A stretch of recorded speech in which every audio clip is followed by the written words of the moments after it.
Belum, Ibu. Belum. Oke.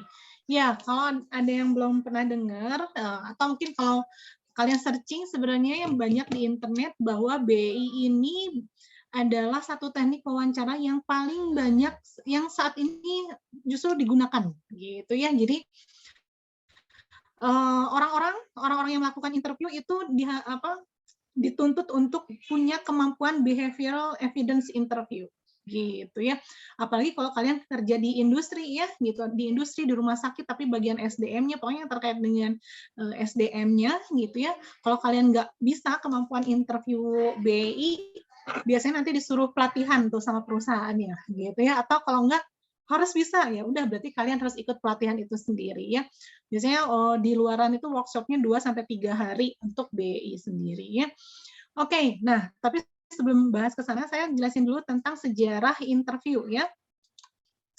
Nah, tahap perkembangan interview, kalau yang kalian pikir bahwa interview itu hanya sekedar tanya jawab, saya nanya sama Irkam, Irkam jawab pertanyaan saya, itu berarti kita hanya melakukan interview dengan sistem tradisional atau orde lama gitu ya. Nih orde lama, orde baru tuh masih yang tradisional kayak gitu ya. Sekedar nanya tanya jawab gitu ya, nggak ada apa-apanya gitu, dan kita nggak tahu apa yang dia jawab itu betul atau enggak, sejauh mana kita bisa memastikan apa yang dia sampaikan itu oke, tepat atau tidak. Itu masih tradisional interview. Nah, tahap berikutnya adalah interview situational interview. Nah, siapa yang dulu waktu kalian masuk ke Fakultas Psikologi, terus kalian diwawancara sama kakak kelasnya? Nah, kan kamu diwawancara dulu sama kakak kelasnya nggak? Sama anak BEM gitu? Paling pas jadi SP itu aja, Bu. Yang semester atas gitu. Sebentar. Saya mau matiin. Suara saya agak putus-putus ya? Iya, Bu, sedikit. Oh, oke. Iya, Bu. Coba saya matiin dulu ya, mungkin kalau double saya susah kali. Oke. Nah, kalau kalian pernah mungkin sama kakak kelas kalian ditanya, apa yang akan kamu lakukan kalau jadi mahasiswa Fakultas Psikologi? Kalau kamu jadi mahasiswa Fakultas Psikologi, kamu akan masuk organisasi apa? Apa upaya kamu untuk mengembangkan Fakultas Psikologi misalnya?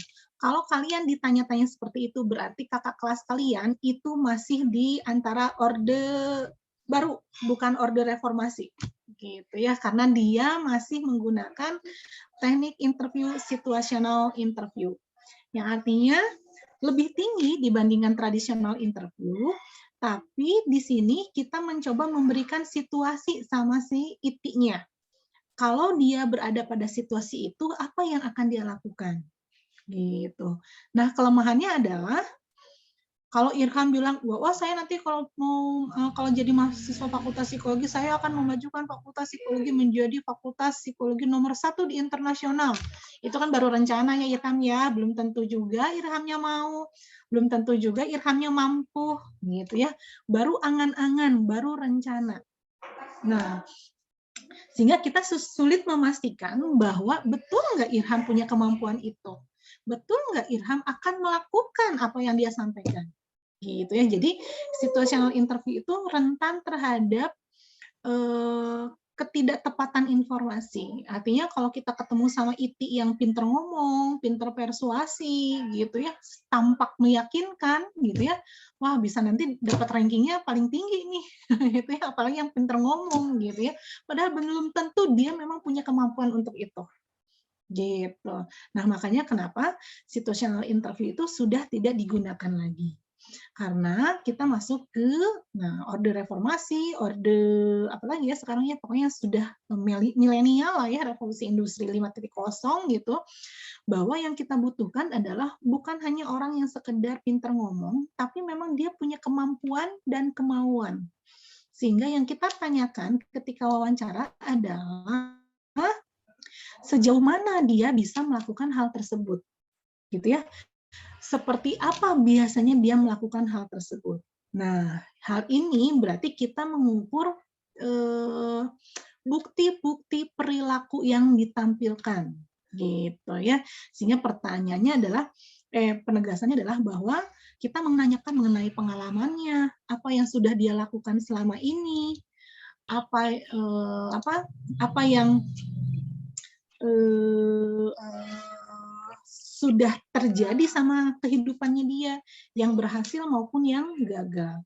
Karena apa? Karena contoh perilaku yang dia tampilkan di masa lalu itu bisa menjadi indikasi dari perilaku yang akan dia lakukan di masa depan, gitu ya. Jadi contohnya misalnya, Irkam bisa cerita nggak pengalamanmu waktu sekolah dulu SD, SMP, SMA ikutan organisasi apa? Gitu ya. Misalnya Irkam cerita, Bu, oh saya ikutan organisasi OSIS, ikutan pencak silat, basket, apalagi misalnya berenang, lain-lain. Nah, si pengalaman Irkam ini itu bisa menjadi prediksi bahwa kemungkinan Irkam akan melakukan kegiatan-kegiatan organisasi ketika di perkuliahan, gitu. Karena apa? Karena ternyata pas waktu sekolah juga dia melakukan hal itu. Gitu ya. Jadi yang kita tanya adalah buktinya, bukti perilakunya yang dilakukan oleh individu itu apa, gitu ya. Nah, dengan behavioral evidence interview ini bisa meminimalisir si IT mengatakan yang tidak jujur, gitu ya. Jadi kalau Irham, oh dulu saya ikutan basket, Bu, ikutan pencak silat, ikutan voli, apalagi misal softball, wah banyak banget lah. Nah, kan banyak tuh. Nah, kita tanya nanti sama Irham, oke, waktu jadi main pencak silat, misalnya belajar pencak silat, dari kelas berapa itu? Di mana belajarnya? Nah, jadi sampai kita, maaf ya, puasa suara dari pagi ini. Jadi kita bisa memastikan bahwa yang Irham sampaikan itu benar atau enggak. Kenapa? Karena kita menelisik dengan probing-probing pertanyaan-pertanyaan, gitu ya. Terus misalnya kita tanya gimana cara membagi waktunya Irham ketika waktu kelas 3 SMA itu organisasi yang diikutinya ternyata banyak. Gitu ya. Gimana cara bagi waktunya? Hari apa aja? Itu sampai begitu kita tanyakan. Karena yang kita butuhkan adalah buktinya. Gitu ya. Oke, ketentuan BI adalah kita menggunakan pertanyaan terstruktur yang didesain untuk menggali perilaku masa lalu. Gitu ya. Jadi kita menggali masa lalunya Irham. Nah, kalau misalnya kita nih contoh ya hari ini kita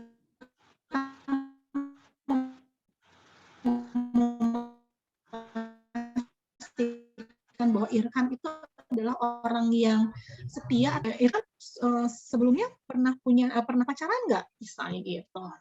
Ditanya tuh pernah pacaran atau enggak? Terus pacarannya berapa lama? Sama siapa? Terus sampai sekarang masih pacaran atau enggak?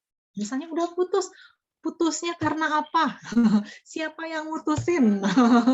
Kenapa sampai diputusin? Itu sampai ditanya gitu ya. Nah, dari jawaban-jawabannya itu kita bisa memprediksi apakah betul Irham ini adalah tipe cowok yang setia atau setiap tikungan. Gitu ya. Yang karena apa? Karena kita lihat jawabannya, gitu ya. Dia pacaran berapa lama, gitu ya. Terus siapa yang mutusin? Diputusinnya karena apa, gitu ya. Terus punya pengalaman berantem, cara penyelesaiannya kayak gimana? Itu kayak gitu. Jadi kita bisa memprediksi tuh, gitu ya. Jadi nanti buat di kelas ini yang cewek-cewek ya, kalau mau ini udah ada pendekatan sama cowok, terus ngecek nih si cowok tuh serius nggak nih sama kita. Nah, kita bisa mengajukan pertanyaan-pertanyaannya dengan BEI. Jangan pakai situational interview. Kalau situational mah, ya kalau kamu jadian sama saya, gitu ya. Apa yang mau kamu janjikan sama saya? Wah, itu mah kalian nanti kena prank, gitu ya.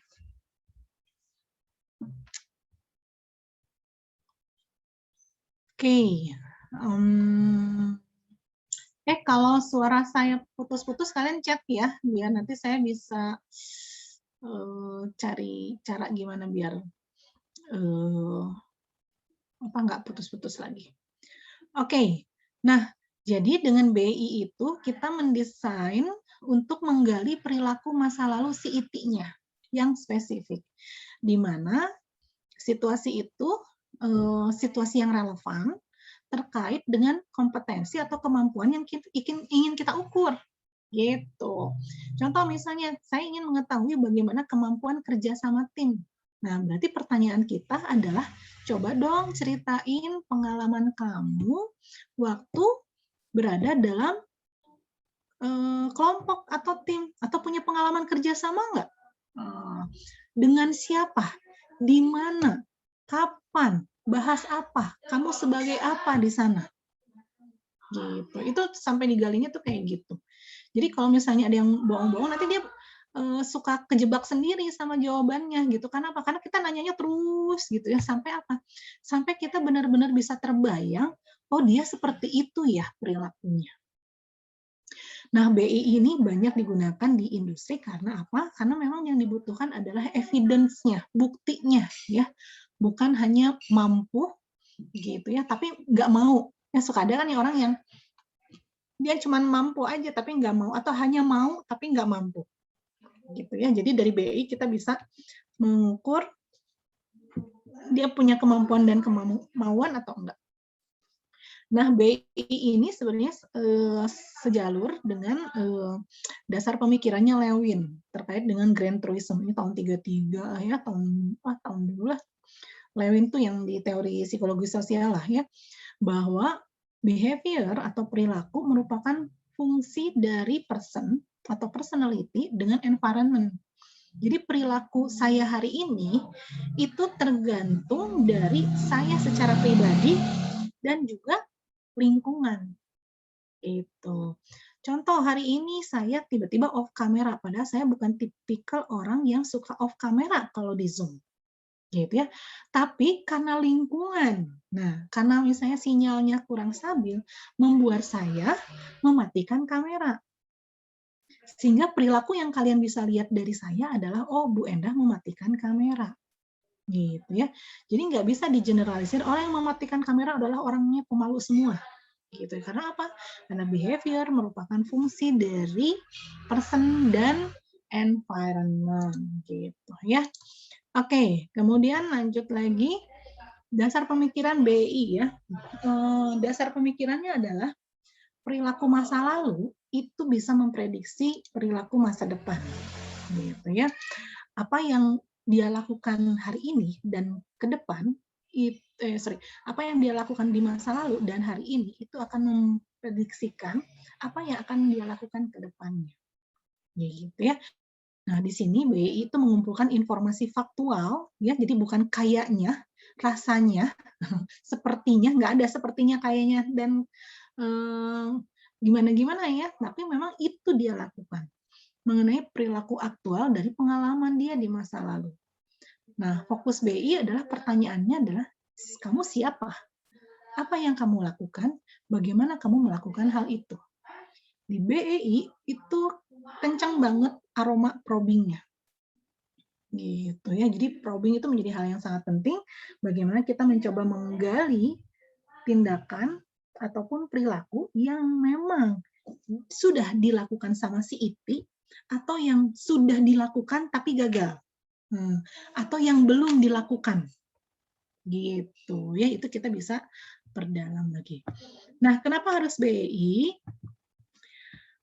Kalau kita menggunakan interview yang tidak terstruktur atau bebas, itu sebenarnya tidak efektif untuk kita bisa memprediksi kemampuan individu, gitu ya. Karena ya kita mengajukan pertanyaannya sporadis, gitu ya, nggak terstruktur kita mau menggali apa. Berbeda dengan kita menggunakan interview terstruktur, gitu ya, runtut atau ada panduan wawancaranya. Nah, kita sebenarnya sudah memikirkan sebenarnya kita mau menggali apa dari si individu ini. Gitu ya. Oke, kemudian kenapa juga harus BI? Karena bisa jadi kita bertemu dengan ITI yang nggak jujur. Atau misalnya sebenarnya dia nggak malas untuk jawab pertanyaannya. Gitu ya. Malas mengungkapkan apa yang dia lakukan selama ini, gitu ya, karena misalnya takut diukur kemampuannya atau takut dinilai, nah gitu ya, sehingga biasanya kan orang-orang ditanya tuh kan suka dibagus-bagusin ya ceritanya, gitu ya, itu harus diperdalam lagi dengan probing gitu ya, sampai kita tidak memberikan kesempatan kepada IT untuk dia tidak jujur. Karena kita harus benar-benar menelisik apa sebenarnya yang terjadi gitu ya. Bahkan bisa jadi misalnya jawabannya kok nggak konsisten ya, dari awal dia bilang A terus ke sini bilang B. Nah, kita bisa juga konfirmasi.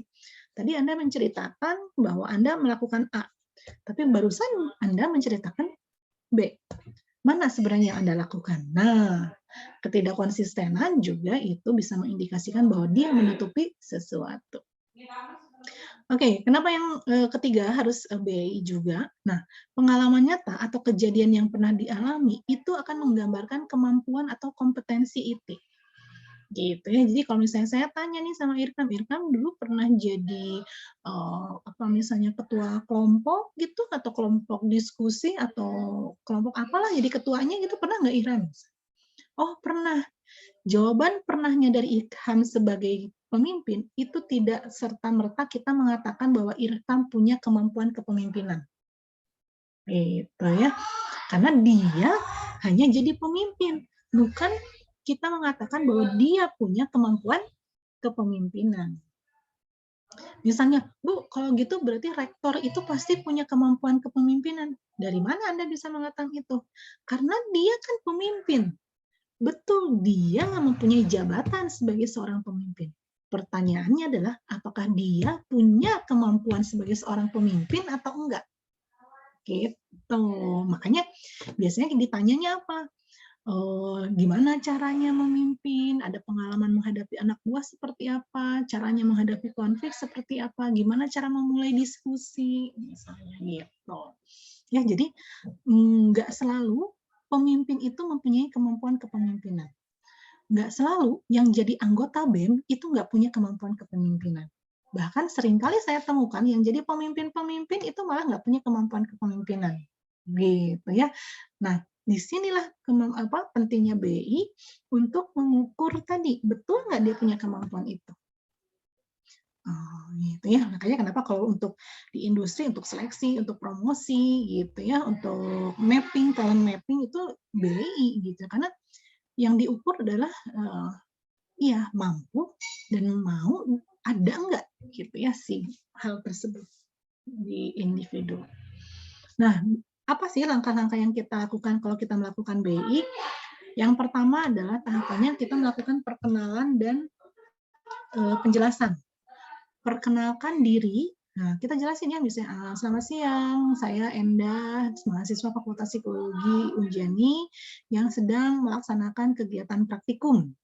Gitu ya. Tujuan dari praktikum ini apa? Itu sampaikan. Gitu ya. Kemudian jelaskan tujuan dan format wawancara, misalnya, oke, nanti dalam kegiatan wawancara saya menggunakan alat perekam audio dan juga video untuk memastikan bahwa tidak ada data yang terlewat. Sesekali mungkin saya juga mencatat hal-hal penting dari sesi wawancara kita, gitu ya, itu untuk membantu saya di dalam mengajukan pertanyaan berikutnya. Gitu ya. Nah, di dalam sesi wawancara kita akan sangat terbantu kalau kita punya data tentang si IT terlebih dahulu. Itu bisa jadi pintu pembuka kita melakukan wawancara. Gitu ya. Apa yang bisa ditanyakan? Misalnya latar belakang pendidikan, pengalaman sekolah atau pengalaman organisasi atau pengalaman kerja. Gitu ya. Itu seperti itu. Nah, kalau misalnya kemudian tanggung jawab pekerjaan. Nah, minta IT menjelaskan tugas dan tanggung jawab pekerjaannya yang utama. Gitu ya. Biasanya kalau saya mau wawancara tuh saya tanya, "Oh, Pak, sekarang jabatannya di mana, Pak?" gitu. "Oh, saya di bagian Daop 1 misalnya. "Oke, Pak, nih pengalamannya cukup banyak ya, Pak ya. Dari sekian banyak pengalaman yang Bapak tulis nih di draft ini, mana Pak pengalaman yang paling berkesan, Pak, selama bekerja?" Gitu ya bisa ditanya. Kenapa Pak itu sangat berkesan? Apa yang terjadi waktu itu? Bapak gimana gitu? Itu bisa jadi alat pembuka juga. Terus kita tanya, oke Pak, Bapak tadi bilang bahwa Bapak ada pekerjaannya di Daop 1. Pak, apa sih Pak tugas dan tanggung jawab Bapak sebagai Daop 1 itu? Itu bisa mulai jadi pembuka wawancara. gitu ya. Terus event perilaku. Nah, kita selalu meminta IT menjelaskan secara detail 5 atau 6 situasi yang signifikan dialami dalam pekerjaannya. Gitu. Contoh misalnya kita minta ceritakan, bisa nggak Mas Irham ceritakan pengalaman-pengalaman yang menunjukkan keberhasilan Mas Irham selama kuliah di Fakultas Psikologi. Gitu ya, apa nih? Nah, selain keberhasilan yang Mas Irham tadi ceritakan, mungkin ada hal-hal yang menurut Mas Irham tuh sedikit mengecewakan nih, gitu. Atau kesalahan yang pernah Mas Irham lakukan secara tidak sengaja. Kalau boleh tahu apa saja nih, Mas? Wah, saya nggak ada tuh, nggak pernah gagal selama ini. Oh, misalnya gitu ya. Saya selalu berhasil terus. Terus kita bilang, yang dimaksud dengan kegagalan bukan hanya selalu jadi bangkrut terus ya, misalnya gagal dapetin pacar, itu juga gagal misalnya gitu ya. Atau misalnya gagal piknik gitu ya gara-gara pandemi. Nah, itu juga bisa. Jadi kita bisa mendapatkan informasi terkait apa sih selama dia bekerja atau selama dia kuliah, apa hal-hal yang membuat dia happy, hal-hal yang membuat dia sedikit kecewa. Ya. Oke, yang tahapannya adalah karakteristik yang diperlakukan untuk melakukan pekerjaan. Nah, jadi misalnya kalian nih ya, nanti diminta untuk mewawancarai calon ketua BEM atau calon pengurus ya, pengurus BEM, pengurus Ormawa, DPM, apapun lah, gitu ya. Nah, kalian tanya tuh, gitu ya. Jadi jangan tanya apa yang akan kamu lakukan jadi ketua BEM, itu sama seperti kita lagi bertanya sama Miss Universe ya. Apa yang akan Anda lakukan kalau Anda berhasil menjadi ratu internasional? Nah, itu ya boleh aja ya. Kalau saya melakukan ini, kalau saya jadi putri internasional ini, saya akan begini. Kan itu baru akan, ya enggak? Gitu ya. Tapi yang kita mesti lihat adalah dia punya kemauan dan kemampuan untuk itu atau enggak, gitu ya. Oke, nah kita bisa tanya misalnya, apa yang mendasari Anda mengajukan diri menjadi ketua BEM? Oke, apa yang Anda ketahui terkait dengan ketua BEM? Gitu. Kita bisa tanya gitu ya. Apa yang Anda ketahui terkait dengan pekerjaan ketua BEM? Apa sih tugasnya? Apa sih tanggung jawabnya? Apa sih konsekuensi dari jadi ketua BEM? Atau kemampuan, menurut Anda kemampuan apa yang harus dimiliki oleh seorang ketua BEM? Oh, ketua BEM itu harus ganteng, harus pintar bahasa Inggris, misalnya, harus banyak teman, harus ini, harus ini, harus ini. Nah, kita bisa tanya, dari sekian hal yang tadi Mas katakan, apakah semuanya Mas sudah miliki atau belum? Oh, sudah. Apa buktinya? Nah, jadi kalian minta buktinya ya, gitu ya. Jadi nanti kalau Irham mau melamar cewek, nanti ceweknya tanya ya, gitu ya. Kalau mau jadi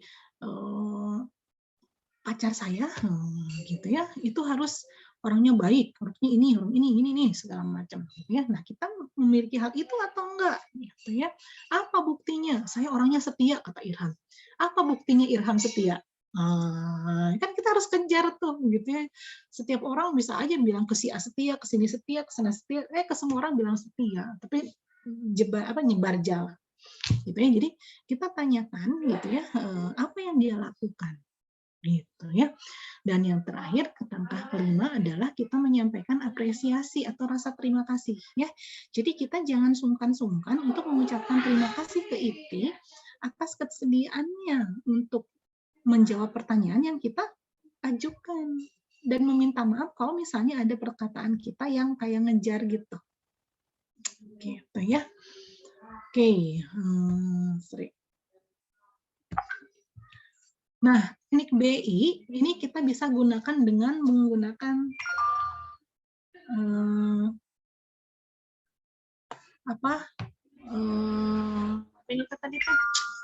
teknik BI kita menggunakan STAR.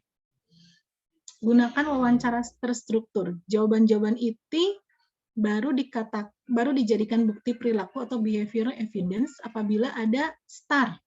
Situasi, task, action, dan result. Gitu ya. Apa aja tuh STAR? Nah, kita minta dia menjelaskan situasinya. Gitu sampai bisa kita bayangkan situasi yang dia hadapi kayak gimana. Saya dulu jadi pemimpin geng motor. Bisa ceritain nggak waktu jadi pemimpin motor tuh kayak gimana sih? Apa saja yang dihadapi? Berapa banyak anak buahnya? Suka ngumpul di mana? Gitu ya. Apa sih tugasnya seorang ketua geng motor? Jelaskan apa saja aktivitas-aktivitas yang dilakukan oleh geng motor. Tujuannya apa sih dari geng motor itu? Gitu ya. Terus hasilnya gimana? Apa prestasi yang pernah dicapai oleh si orang tersebut, misalnya gitu. Oke, kemudian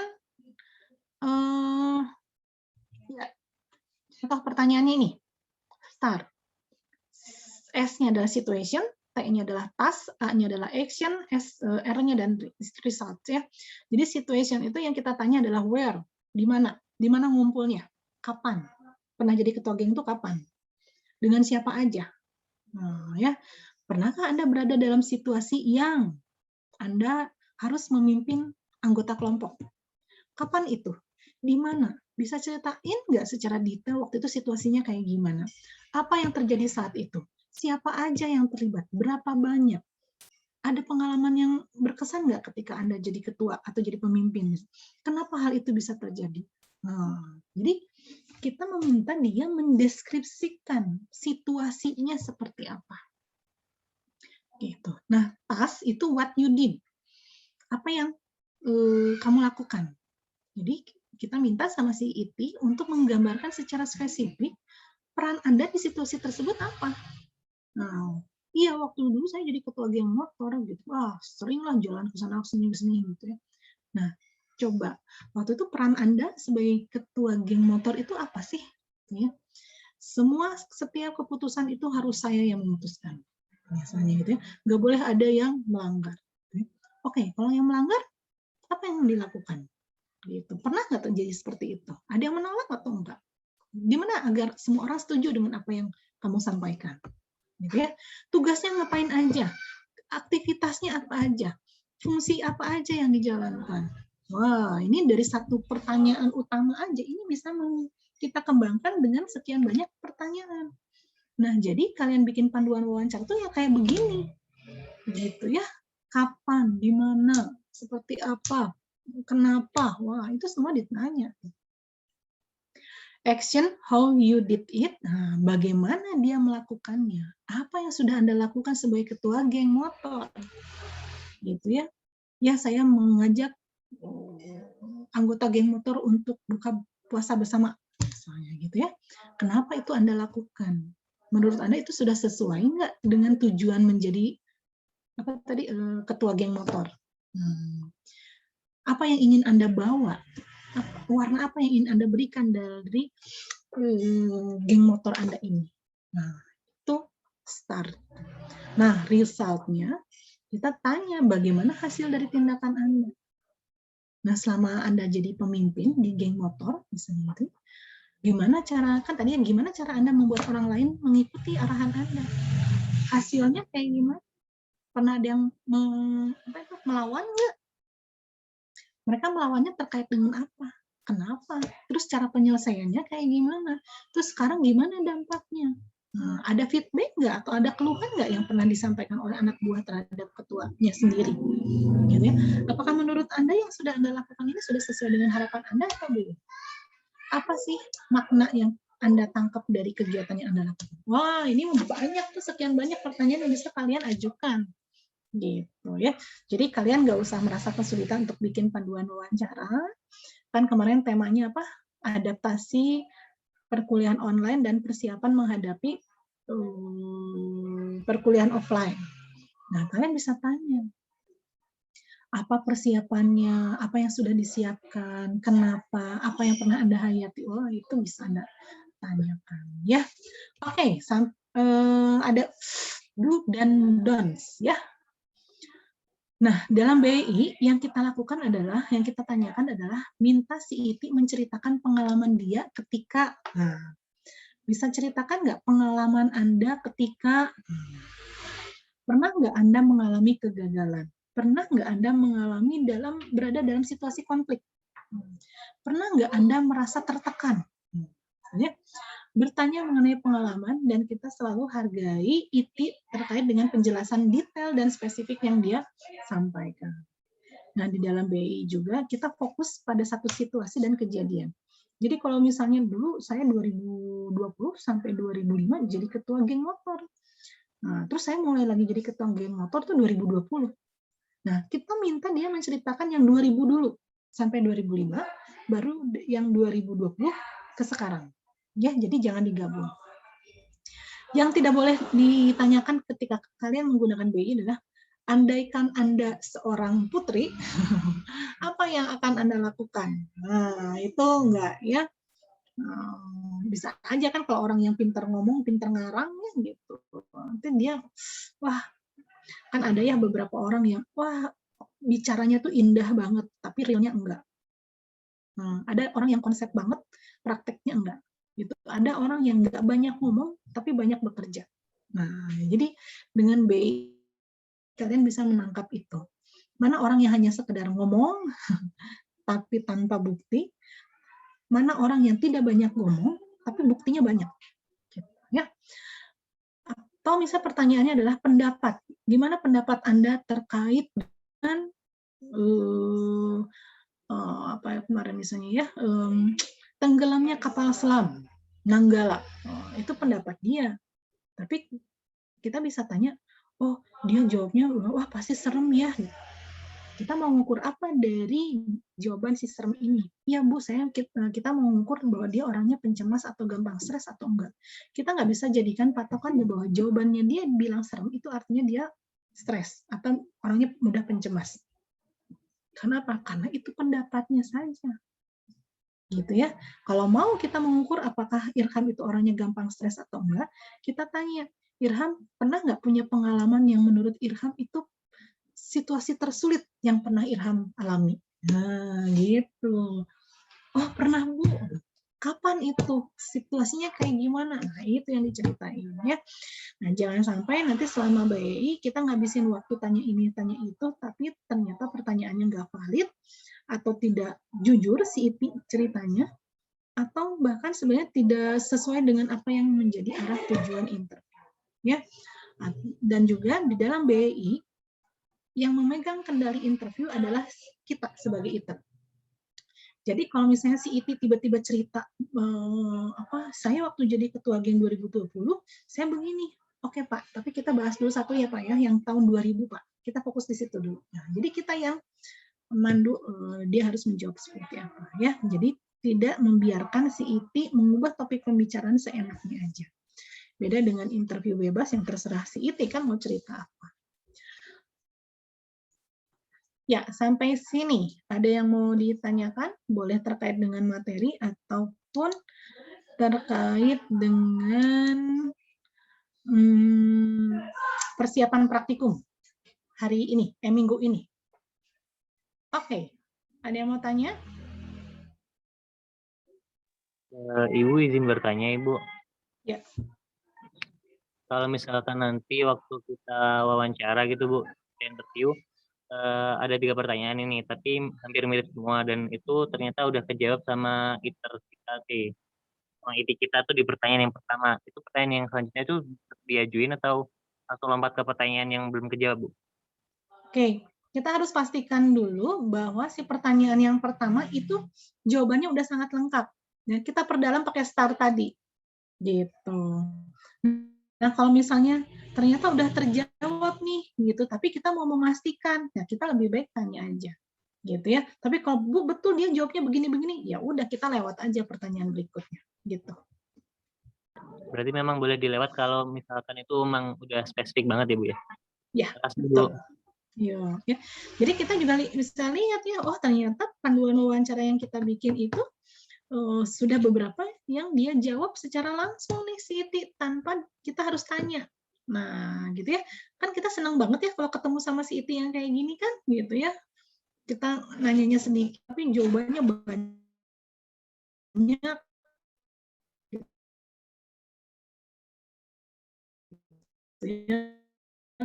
Kan daripada yang terkait dengan ITI, dari kesimpulan terkait dengan ITER. Gitu. Oke, ada yang mau tanya lagi?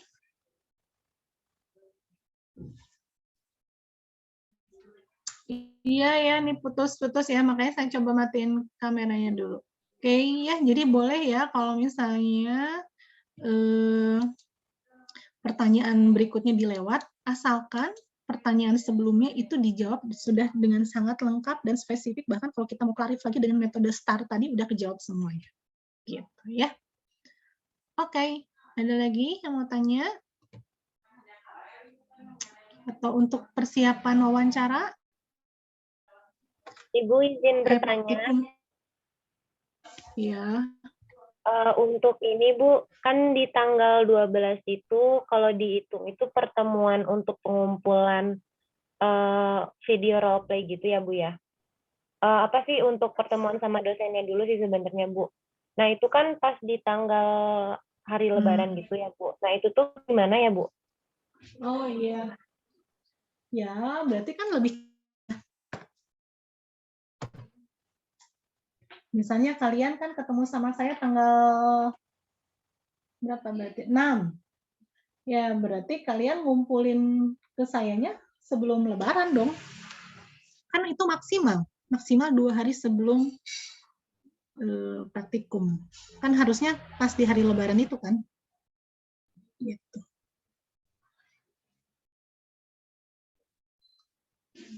Jadi lebih maju ngumpulin tugasnya. Oke, ada lagi? Ya, saya akan kirim inform concern, karena tadi yang kelas pagi itu pada nanya inform concern, terus di panduan wawancara identitas mana nih yang harus ditulis gitu ya. Sebenarnya boleh kalian gunakan format identitasnya sama seperti yang di format laporan gitu ya. Tapi karena minggu ini kita fokusnya masih di panduan wawancara gitu ya.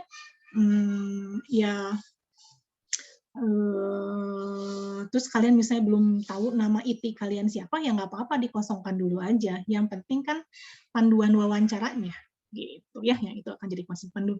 Yang penting nanti dosen pembimbing kalian nggak bingung sebenarnya panduan wawancara yang kalian bikin itu temanya apa. Nah itu ya, jadi kan di situ ada tujuan interview ya kalau nggak salah, tuh saya agak lupa ya. Jadi ya tulislah di situ. Jadi oh ternyata panduan wawancara yang dibikin sama Ahmada itu terkait dengan adaptasi online. Tapi kalau untuk Nelly misalnya itu persiapan menghadapi kuliah offline gitu. Oke ya, nanti saya kirim si inform concern-nya. Oke, ada lagi? Jadi minggu ini kita fokus bikin panduan wawancara, role play-nya minggu depan. Gitu. Ibu izin bertanya, jadi pas role play itu kita nggak ada pertemuan langsung sama dosennya ya Bu ya? Nggak ada, kalian intake data aja. Dikumpulin tugas. Jadi sebenarnya, Bu, saya mah intake datanya, kan misalnya yang kelompok saya hari Kamis kan ya, Irham ya? Kamu Irham sekelompok sama saya nggak ya? Saya udah pede aja. Ya, Bu. Ya, jadi misalnya kelompok saya itu hari Kamis jam 10 misalnya gitu ya. Minggu depan tuh, gitu. Tapi kan nggak ada pertemuan nih dengan dosen pembimbingnya gitu. Jadi boleh aja misalnya kalian udah bikin revisi panduan wawancara, kalian intake data bikin rekaman wawancaranya, itu hari Minggunya, boleh nggak? Ya boleh, gitu.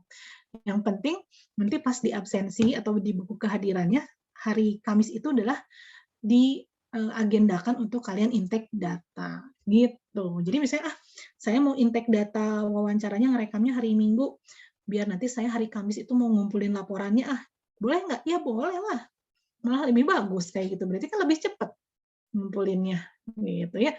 Maka sebelum Lebaran kalian udah selesai tuh. Jadi pas Lebaran tuh nggak punya hutang laporan, ya nggak? Kan nanti kita ketemu lagi habis Lebaran tuh temanya apa ya? Panduan ya? Feedback. Nah, feedback. Gitu ya. Setelah Lebaran itu kan feedback laporan dan feedback pelaksanaan interview. Gitu. Ya, jadi boleh.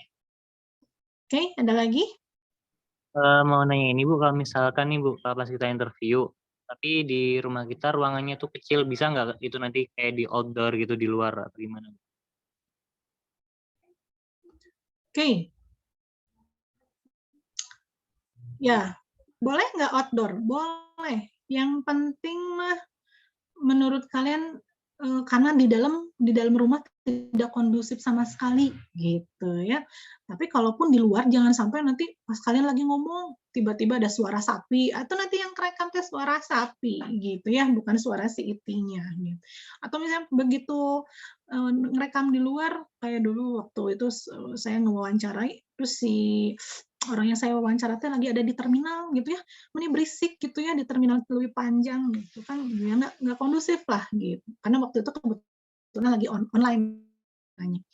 Jadi yang penting kalian ikutin ini aja materi yang waktu saya share tentang itu ruang interview ya. Tapi di rumah saya nggak mungkin banget Bu. Karena apa begitu pintu masuk langsung WC Bu. Jadi nanti direkamnya ada gambar WC Bu gitu ya. Mungkin itu nggak memungkinkan. Tapi kalau di kamar ya kan setidaknya masih bisa digeser-geser dikit, sih oke. Bu, tapi kalau di luar gimana? Cari tempat yang kondusif untuk melakukan wawancara. Prinsipnya sih itu. Ibu izin kalau misalkan buat yang di Cimahi gitu, boleh nggak buka misal pakai ruang individunya gitu? Iya boleh, kalian tinggal pinjam aja ke lab.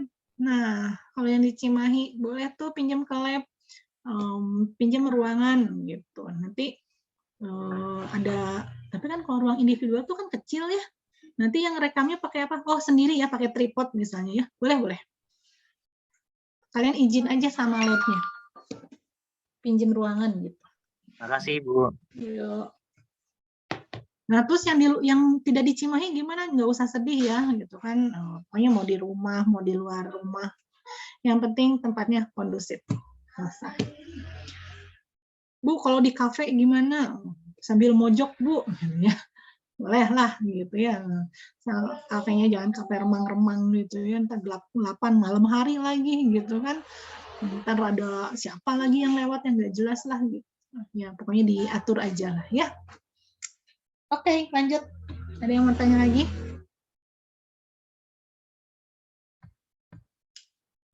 Oke deh, kalau misalnya nggak ada yang mau tanya sih, kita cukupkan aja perkuliahan kita hari ini.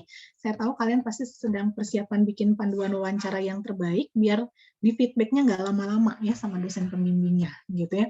Karena kalau banyak salahnya nanti feedback-nya lama, gitu ya. Karena apa? Karena panduan wawancara yang kalian bikin itu dinilai, ya. Gitu. Jadi bikin yang sebaik mungkin. Gitu. Oke, gitu aja ya.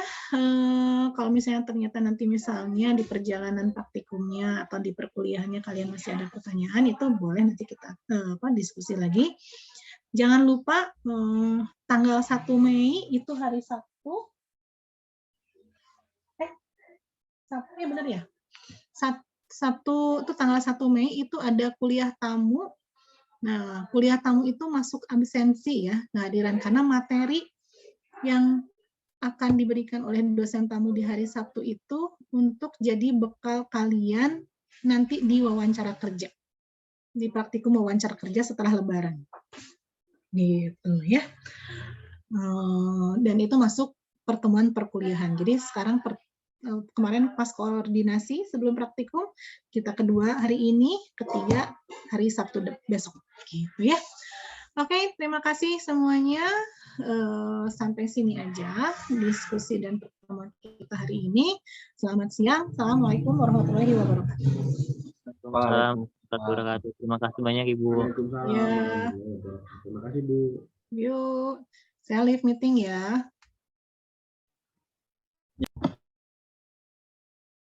Terima kasih Teh Hana.